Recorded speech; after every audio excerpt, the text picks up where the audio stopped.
একজন গণমাধ্যম কর্মী প্রশ্ন করতে পারে, কিন্তু আপনি বাধা দেওয়ার কেস, আপনি সাংবাদিক না আওয়ামী লীগ। আপনার সহকর্মী ফোন করলে আপনি প্রতিবাদ করেন না? আমরা তো বলছি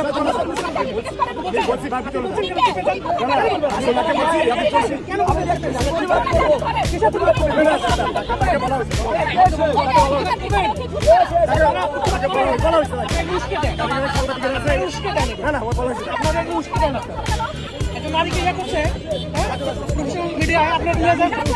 গণমাধ্যম কর্মী প্রশ্ন করতে পারে, কিন্তু আপনি বাধা দেওয়ার কেস, কোথাও বাধা নেই।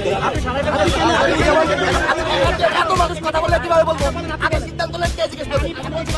আপনি বলছেন না, আপনি বলছেন আচ্ছা প্রশ্ন করে নেই। উনি একটা মানুষের সঙ্গে, আপনি যেমন উনার সঙ্গে কথা বলার অধিকার রাখেন, আমিও কথা বলার অধিকার রাখেন।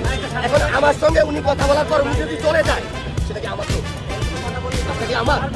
আচ্ছা, ওই লোকের সঙ্গে উনি দাঁড় করাইছে নাকি সাংবাদিক কথা বলার জন্য? আমি আমার মতো করে উনাকে বলছি, আমি বলছি যে এরকম প্রশ্ন খেয়াল করবেন যাতে সুন্দর করে উত্তর দিতে পারেন। উনি ভয় পাইছে, উনি চলে গেছে।